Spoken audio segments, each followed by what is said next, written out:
Tidak Pak, Ya. semangat sekali. Hari ini kita akan belajar tentang LGBT. Ya.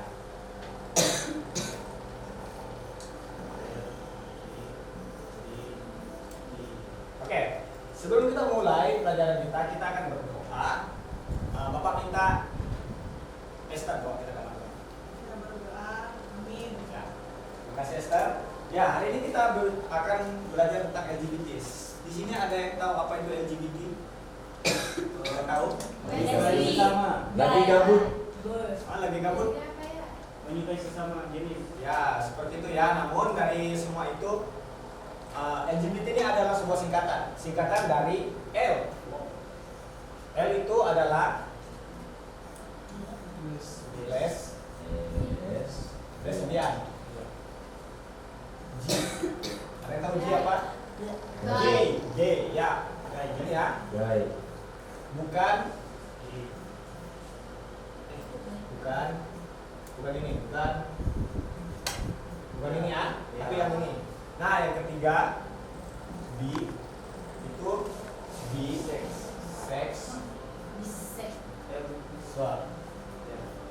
Nah, yang T transgender.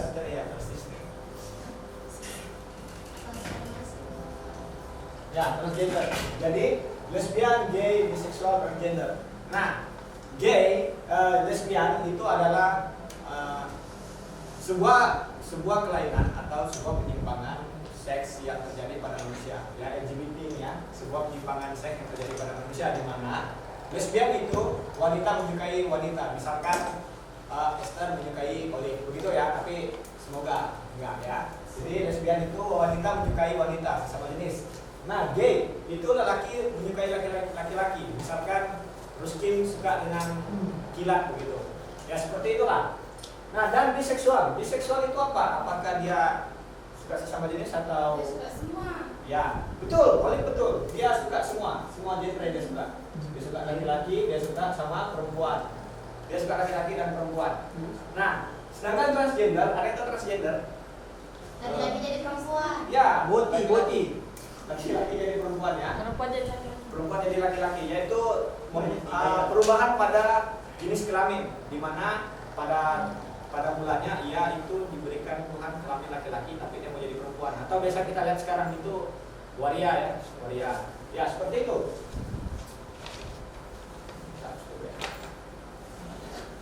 Nah, begitu ya. Jadi biseksual jadi LGBT itu adalah sebuah penyimpangan seks di mana terjadi ketidak normalan pada perilaku seksnya. Ya, seperti yang Bapak bilang bahwa laki-laki menyukai laki-laki, perempuan menyukai perempuan, ada yang menyukai keduanya, dia suka laki-laki, dia suka sama perempuan, dia juga merubah jenis kelaminnya. Nah, bagaimana dengan sejarahnya? Apakah LGBT ini muncul begitu saja? Pasti ada sejarahnya. Nah, jadi di Amerika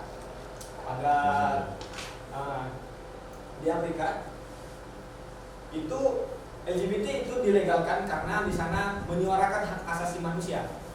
Ya, pada masa itu orang-orang menyuarakan hak asasi manusia, di mana manusia punya hak apapun itu. Jadi mereka memanfaatkan hak asasi manusia itu untuk melegalkan ini LGBT. Mereka melegalkan hak ini, hak asasi manusia untuk LGBT. Nah, namun oleh karena itu, ya karena Amerika itu adalah negara bersifat demokrasinya tinggi, jadi nggak ada yang boleh menentang hal itu. Sehingga berjalannya dengan waktu, banyak negara yang lain juga selain Amerika yang melegalkan hal-hal seperti itu, kayak Belanda, Italia, Perancis, ya semua negara di bagian-bagian Eropa. Bagaimana dengan Indonesia? Apakah LGBT di Indonesia juga berkembang? Ya.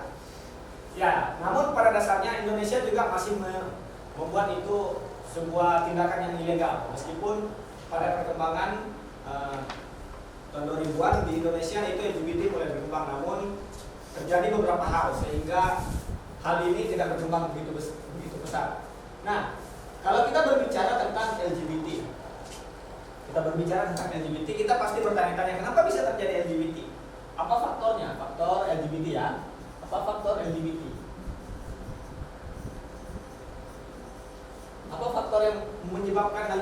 terjadi. Ya. Yang pertama ada namanya faktor lingkungan. Ya. Pertama faktor lingkungan. Faktor lingkungan. Kenapa bisa dibilang faktor lingkungan? Mungkin ada di lingkungan teman-teman, mungkin ada miskin di lingkungannya sebagian besar ya. Misalkan di sebagian besar kompleks miskin itu ada kaum-kaum yang LGBT begitu. Jadi faktor lingkungan bisa menyebabkan ini terjadi, ya, bisa menyebabkan LGBT ini. Karena pergaulannya dalam sebuah lingkungan juga itu bisa penyebab itu bisa terjadi. Yang kedua, faktor keluarga, ya. Faktor keluarga, apakah keluarga bisa jadi faktor utama dalam terjadinya penyimpangan seperti ini? Bisa, ya, bisa. Mungkin bisa jadi karena genetik ya, bisa jadi karena genetik. Mungkin orang tuamu nggak LGBT, namun mungkin saudara-saudaramu yang lain, bapak punya saudara itu pernah terjerumus dalam hal itu, ya.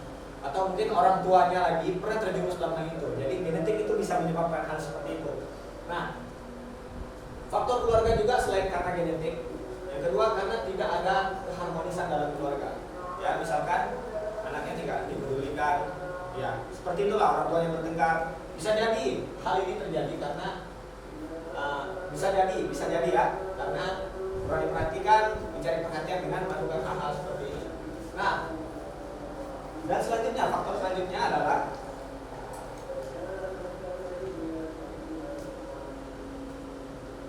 ya faktor karena kurang pengetahuan tentang agama.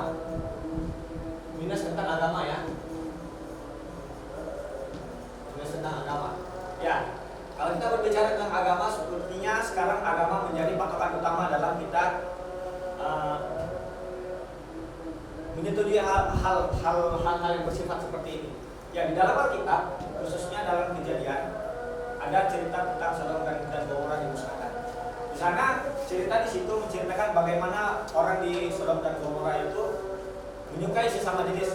Ya, setelah, kalau bisa diceritakan secara singkat, setelah ada dua malaikat yang datang bertemu Abraham, terus pergi menyusul Lot untuk bertemu dengan dia. Di sana dia bertemu dengan Lot, tapi di orang Sodom itu bilang, mana dua orang itu, bawa keluar mereka, biar saya pakai dia. Pakai di sini maksudnya biar kami bisa jadi dalam tanda kutip ya, mereka melakukan hubungan seks dengan laki-laki. Ya seperti itu ya. Hal bejat seperti itu Tuhan tidak izinkan, dan pada akhirnya Tuhan menghukum Sodom dan Gomora dengan cara memusnahkan mereka, mengirim hujan belerang. Hujan belerang bisa dibilang juga mungkin hujan gunung Merapi atau lava ya, pokoknya terjadi kemusnahan yang hebat terhadap Sodom dan Gomora. Ya, banyak hal seperti itu yang tidak Tuhan inginkan. Ya. Nah sekarang di dalam Alkitab, ya. Kita buka kitab kita dalam Roma pasal 1. Roma kitab ya, Roma pasal 1.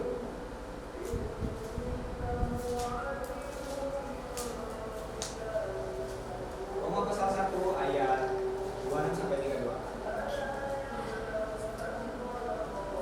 Kalau sudah ada, Bapak baca untuk kita, kalian semua perhatikan. Roma pasal 26 ayat 2. Pasal 26 sampai 32. Ya, di situ dituliskan, karena itu Allah menyerahkan mereka kepada hawa nafsu yang memalukan, sebab istri-istri mereka menggantikan persetubuhan yang wajar dengan yang tak wajar. Demikian juga suami meninggalkan persetubuhan yang wajar dengan istri mereka dan menyala-nyala dalam berahi mereka terhadap yang lain, sehingga mereka melakukan kemusuhan laki-laki dengan laki-laki, dan karena itu mereka menerima dalam diri mereka balasan setimpal untuk kesesatan itu. Dan karena mereka tidak merasa perlu untuk mengakui Allah, maka Allah menyerahkan mereka kepada pikiran-pikiran mereka terkutuk, dan mereka melakukan yang tidak pantas, penuh dengan rupa-rupa kedaliman, kejahatan, keserakahan, kebusukan, penuh dengan dengki, pembunuhan, perselisihan, tipu muslihat, kefasikan. Mereka adalah pengumpat, pemfitnah, membenci Allah, kurang ajar, congkak, sombong, pandai dalam kejahatan, tidak taat, tidak kepada orang tua, tidak berakal, tidak setia, tidak penyayang, tidak mengenal belas kasih. Terakhir, sebab walaupun mereka mengetahui tuntutan-tuntutan Allah, yaitu bahwa setiap orang yang melakukan hal demikian patut dihukum mati, mereka bukan saja melakukannya sendiri, tetapi mereka juga setuju dengan mereka yang Ya, seperti itu ya. Jadi pada dasarnya Allah tidak menginginkan hal seperti itu. Di dalam kitab ini juga Rasul Paulus bilang bahwa Allah menyerahkan mereka ke dalam pikiran mereka itu, meskipun pada dasarnya mereka tahu itu tidak diingatkan Allah, tetapi mereka menyetujuinya. Jadi kesimpulannya bagi kita, LGBT merupakan sebuah perilaku seks ya. Perilaku seks LGBT adalah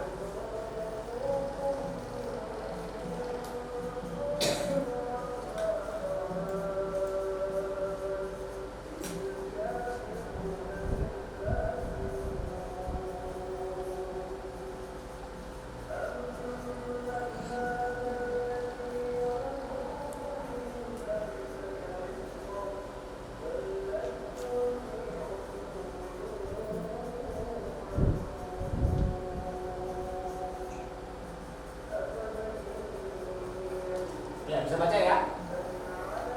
Ya, LGBT adalah perilaku seks yang menyimpang dari yang sebenarnya. Seperti yang Bapak bilang, laki-laki mencintai laki-laki, perempuan mencintai perempuan, dan ada yang mencintai kedua-duanya. Dia juga bisa suka laki-laki dan perempuan, dan dia juga, dan LGBT juga termasuk transgender, orang waria atau laki-laki yang mau berubah jadi perempuan, perempuan mau berubah jadi laki-laki. Itu adalah penyimpangan di hadapan Tuhan.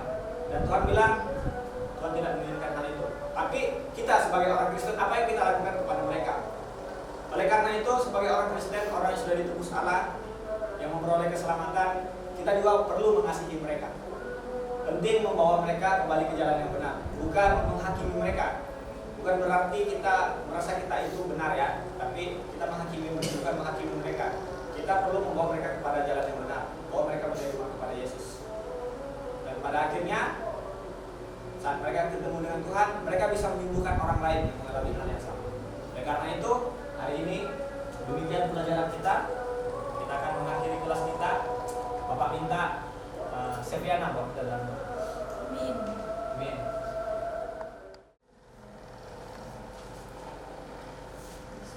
Shalom, selamat pagi anak-anak. Pagi, Bu.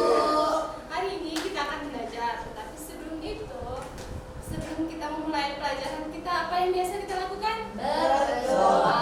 Oke, siapa yang mau pimpin doa? Saya. Oke, Iki. Let's pray. Amin. Amin. Oke, sebelum kita belajar, kita mau absen dulu. Siapa yang nggak hadir? Semangat, Bu. Fatma. Hadir. Daud Dadir. Daud siapa? Daud Pakipa. Oh, ya sudah. Kenapa dia nggak hadir? Sakit kepalanya, betul-betul batu kemarin. Saya aja, Bu. Kasihan ya. Nanti jangan lupa didoakan temannya yang sakit. Ya, Jadi Bu. hari ini kita akan belajar apa ini? Siapa tahu membaca? Menjadi ciptaan baru. Betul sekali, menjadi ciptaan baru yang terdapat dalam bab 5. Jadi hari ini kita akan belajar menjadi ciptaan baru. Menurut anak-anak, apa itu ciptaan baru? Sesuatu yang baru. Oke, itu dari Uskim. Selanjutnya dari Awing apa? Ciptaan baru. Orang yang sudah bertobat. Bagus sekali.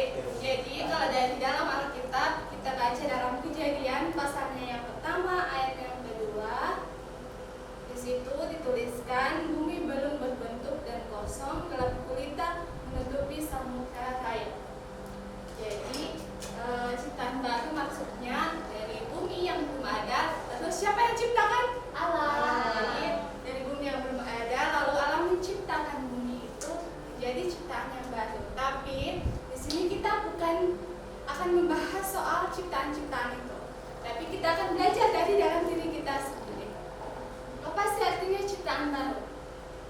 Saya meminta Nak Fatma untuk menerangkan sedikit dari materi kita hari ini.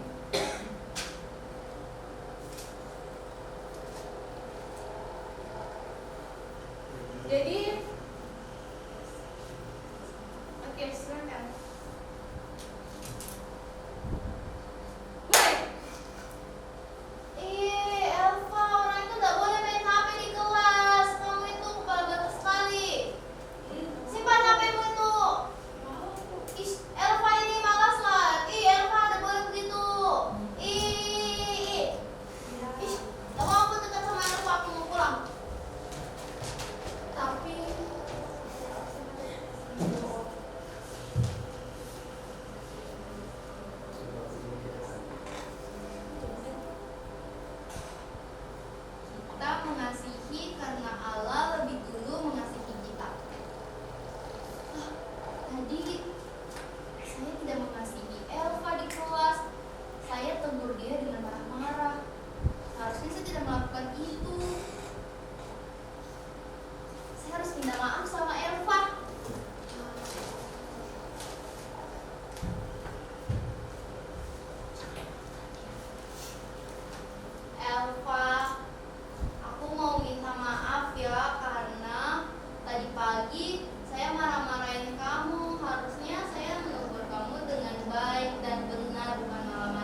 sini adalah ketika kita sudah mengenal Allah, kita memiliki perubahan di dalam diri kita. Yang dulunya kita suka marah-marah, yang dulunya kita suka bicara kotor, dan dulunya kita suka membentak orang lain, tetapi setelah kita mengenal Allah, setelah kita hidup di dalam Allah, kita memperoleh perubahan, yaitu kita menyatakan kasih Allah dalam kehidupan kita. Siapa yang tahu di mana di sini terdapat buah roh? Oh iya, lebih. Galatia 5. Ayo. Galatia 5 ayat 22. Siapa yang mau baca? Buah-buah. Galatia Galatia 5 ayat 22. Iki bisa baca? Kasih itu murah hati, kasih itu murah hati. Apalagi? Kasih sukacita, damai sejahtera, kesabaran, kemudahan, kebaikan, kesetiaan, kelemah lembutan, penguasaan diri. Oke, terima kasih Ki. Jadi betul apa yang Tuhan sudah tuliskan di dalam Alkitab itu harus kita lakukan di dalam kehidupan kita sebagai bukti bahwa kita sudah menjadi ciptaan yang baru yang hidup bersama-sama di dalam Kristus Tuhan. Jadi anak-anak di sini gitu kita mau belajar bahwa Allah telah menciptakan kita. Yang dulunya kita adalah orang-orang yang berdosa, tetapi bagaimana cara Allah menebus hidup kita? Siapa yang tahu? Stefanus. Nanti di kayu salib. Betul. Dengan kematiannya di kayu salib, Yesus telah menebus kehidupan kita yang dulunya kita adalah orang berdosa, yang dulunya kita itu mungkin kita akan masuk neraka seandainya Allah tidak menebus hidup kita. Oleh sebab itu, karena kita telah memperoleh keselamatan yang berasal dari Allah, apa yang harus kita lakukan? Kita harus berbuat baik kepada orang-orang di sekitar kita sebagai bukti bahwa kita adalah ciptaan yang baru, yang sudah ditebus, yang sudah hidup bersama-sama dengan Kristus. Dan selanjutnya kita akan belajar dari kitab 2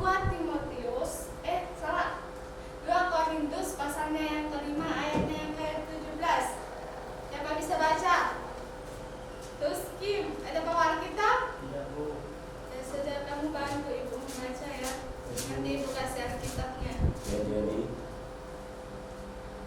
2 Korintus pasalnya yang kelima ayatnya yang ke-17. Akan dibaca. Jadi siapa yang ada di dalam Kristus, ia adalah ciptaan baru. Yang lama sudah berlalu, sesungguhnya yang baru sudah datang. Oke, terima kasih Mbak. Terima kasih. Sekali lagi bacakan. Jadi siapa yang ada di dalam Kristus, ia adalah ciptaan baru. Yang lama sudah berlalu, sesungguhnya yang baru sudah datang. Jadi karena kita telah hidup di dalam Kristus, kita telah menjadi ciptaan yang baru. Betul sekali. Yang lama itu telah berlalu. Mungkin kita dulunya suka marah-marah, tapi kita tidak boleh mengingat itu bahwa aduh saya telah berdosa.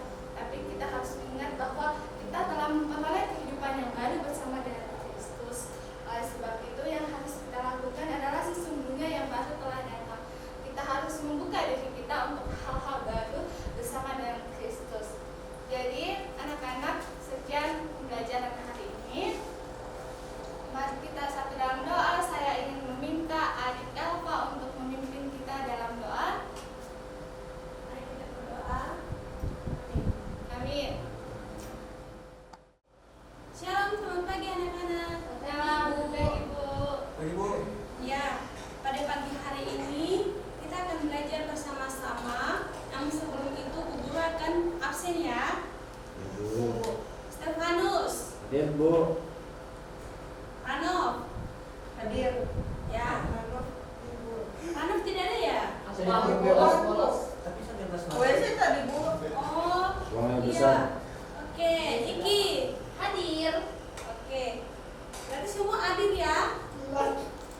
Tidak Kecuali ada. Gilat. Ya, Gilat sakit ya ini. Oke. Ya, baik anak-anak. Pada pagi hari ini kita akan belajar tentang saling melayani. Namun sebelum itu, Bu Guru mau tanya. Minggu lalu kan belajar apa ya? Anak-anak belajar apa? Ciptaan.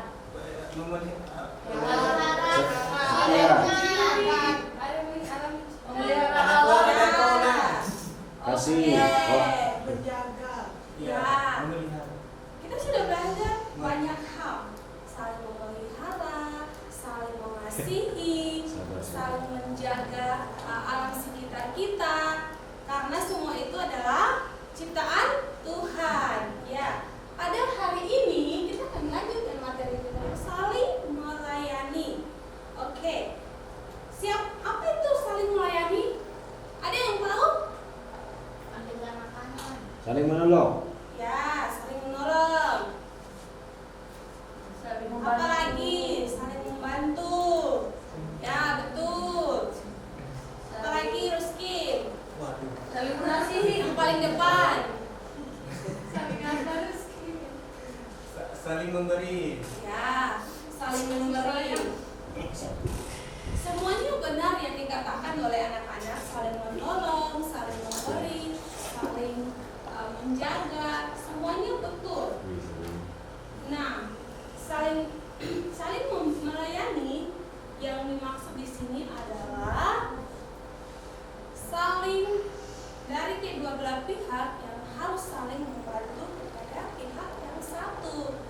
Seperti contohnya Esther melihat Olive sedang kesusahan, dia susah dalam hal finansial seperti uang atau susah dalam hal pakaian.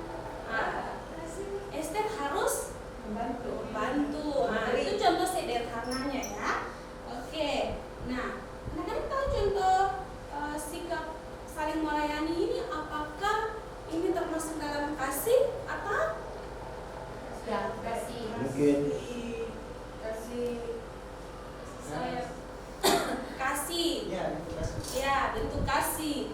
Karena Tuhan terlebih dahulu mengasihi kita. Kita sudah belajar minggu lalu. Tuhan menciptakan manusia, Tuhan menciptakan segala tumbuh-tumbuhan.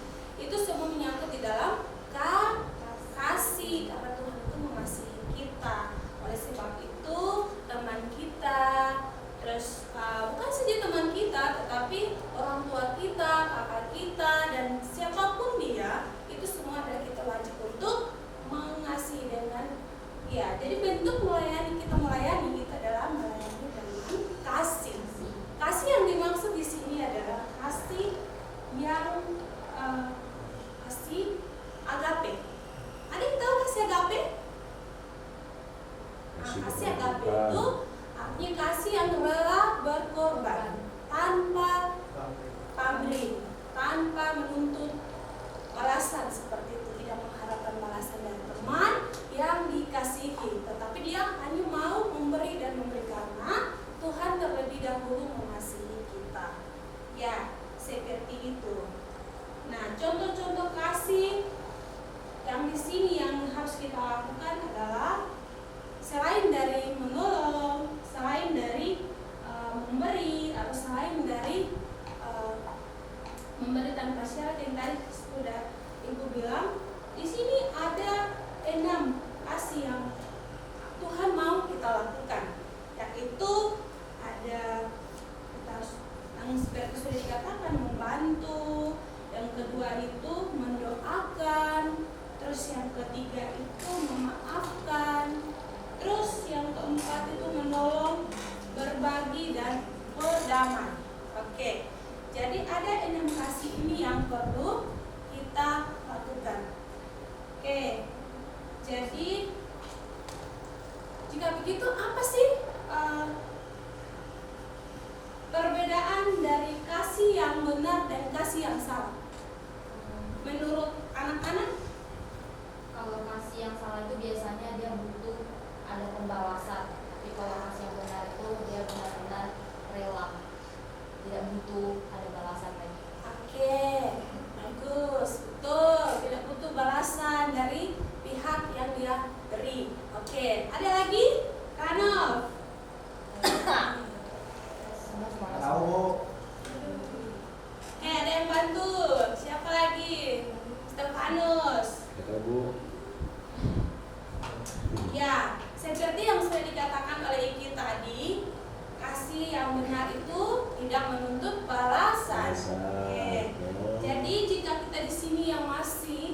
memiliki kasih yang salah. Kasih yang salah itu dia menuntut balasan. Contohnya seperti apa?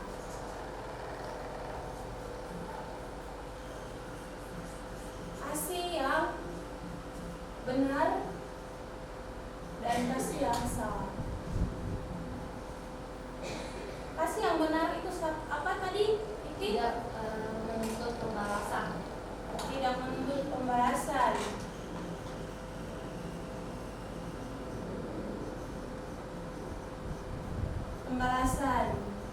Terus kasih yang salah, Dia mengharapkan pembalasan.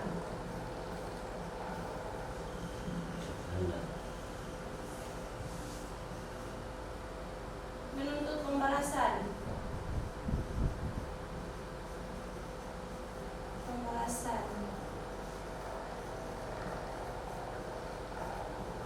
Oke.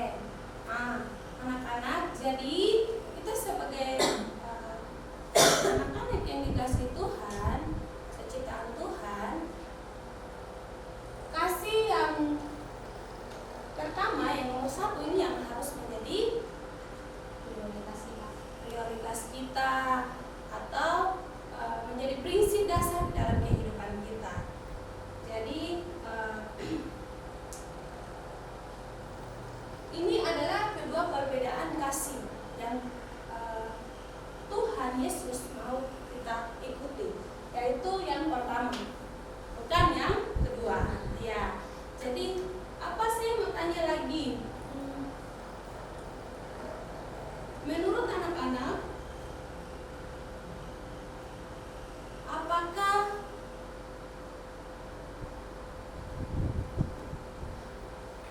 bagaimana sih cara kita untuk mengasihi yang benar terhadap semua orang? Menolong, apalagi yang tadi sudah kita ibu jelaskan tadi, ada 6 kasih yang perlu kita lakukan. Menolong, selain dari menolong, sabar, ya, memaafkan. Terus apa lagi? Mengampuni, ya, betul itu. Murah hati. Terus berbagi. Oke. Itu yang harus menjadi tanggung jawab kita dan menjadi pedoman kita di dalam kehidupan kita sebagai anak-anak Tuhan yang diciptakan dengan sempurna. Oke. Nah, saya mengajak anak-anak untuk membuka Alkitab di dalam Galatia pasal 5 ayat yang ke-22. Dan saya minta untuk Farita untuk membacakan kita. Galatia pasal 5 ayat 22.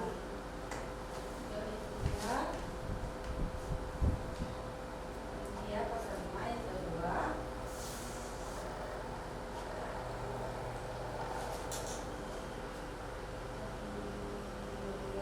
Tetapi buah roh ialah kasih, sukacita, damai sejahtera, kesabaran, kemurahan, kebaikan, kesetiaan.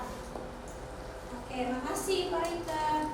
Iya, jadi ayat ini menjelaskan bahwa jika kita sudah hidup di dalam buah roh, berarti kita harus melakukan kasih. Nah, kasih yang dimaksud di sini adalah kasih yang tidak menuntut balasan. Oke. Jadi ibu mau tanya, apa saja bentuk-bentuk dari kasih yang tadi kita sudah belajar? Kasihi. Tidak menuntut pembalasan.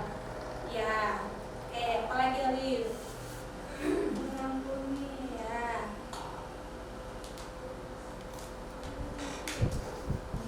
Memaafkan, murah hati, ya. Oke. Jadi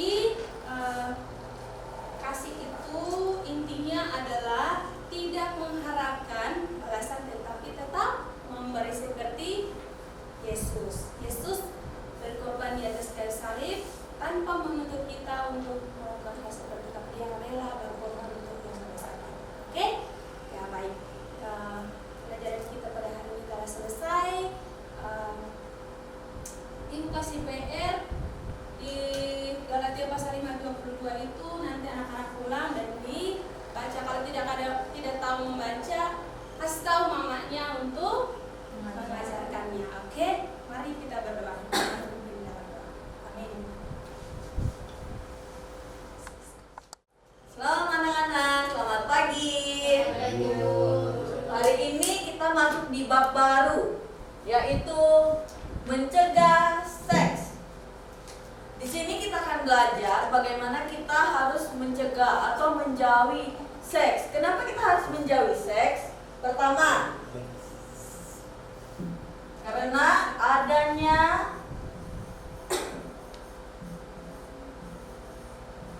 penyakit.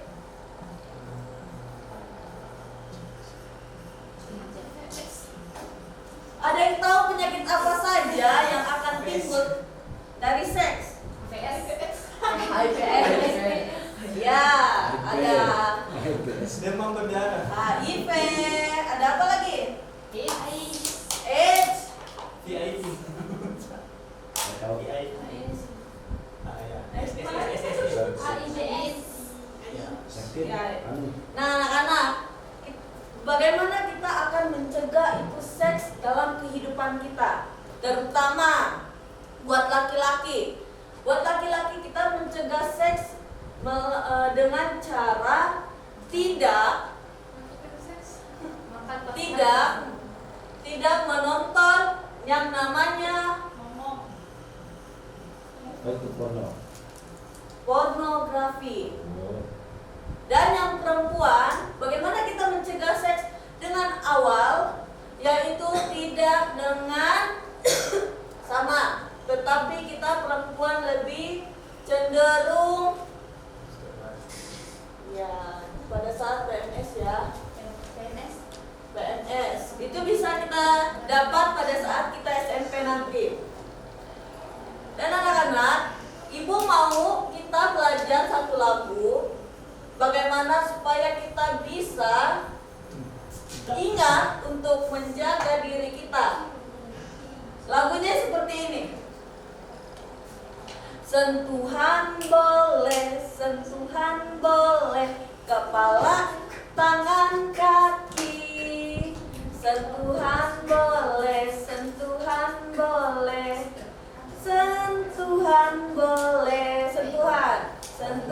tidak boleh, sentuhan boleh, kepala, tangan, kaki.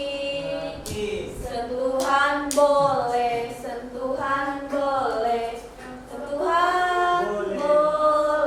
Nah, itu sentuhan yang boleh kepala, tangan, kaki. Dan sentuhan yang tidak boleh begini. Sentuhan tidak boleh, sentuhan tidak boleh. Yang tertutup baju dalam.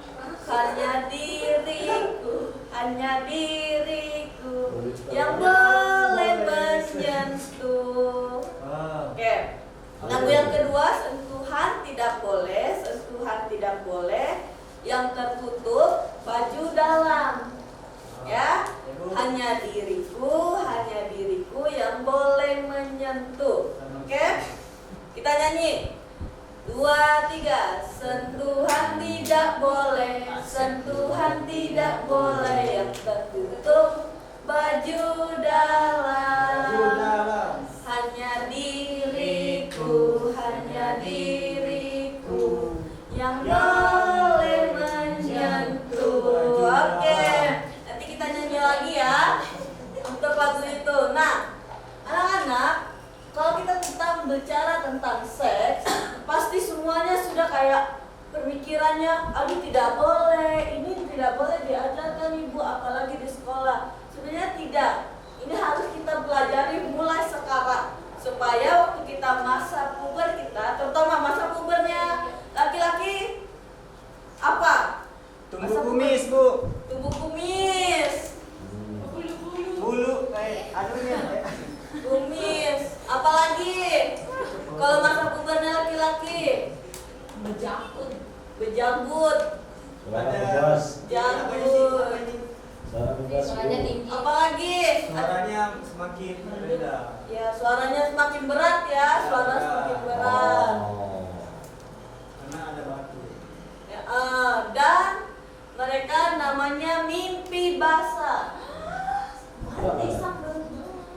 Udah lah. Mimpi basah gimana? Di bahasa itu di mana? Ya udah, next. Bis baterai ya? Nah, yang untuk perempuan apa saja kalau sudah ini sudah mau dewasa, apa yang ketahuan? Masturbasi. Ya, biasa kita bilang PM. Apalagi untuk perempuan? Ya, batu teh. Apalagi perempuan? Pertumbuhannya. Body ya, body kita sudah mulai Pinggul membesar ya. dada membesar, betis membesar, nyinggung lah. Kuku panjang. Iya. Pada saat kita sudah mulai tumbuh ini, biasanya untuk perempuan itu timbul pada usia 11 sampai 12 tahun. Pas SMA, tidak apa-apa. Kadang ada yang lambat, ada yang cepat untuk yang perempuan. Kalau untuk laki-laki pada usia berapa? 18. Usia mereka ini semua pada usia yang ke 10 biasanya 10 tahun sampai 17 tahun. Sudah masa perubahannya laki-laki. Oke. Dan terakhir kita akan bawa itu dalam Alkitab supaya kita ingat bahwa kita ini berharga.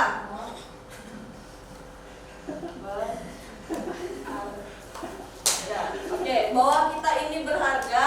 Agar kita bisa mencegah seks ini terjadi pada kita, kita harus tahu bahwa diri kita ini berharga. Terutama berharga di mata siapa? Tuhan. Ya, betul, berharga di mata Tuhan. Kita akan belajar di ayat Yesaya. Yes. Yesaya 43 ayatnya yang keempat. Ibu punya PR setelah kelas ini minggu depan dikumpulkan apa yang kalian dapat dari ayat ini dari Yesaya 43 ayat 4. Minggu depan dikumpulkan sama ibu tentang seks. Oke?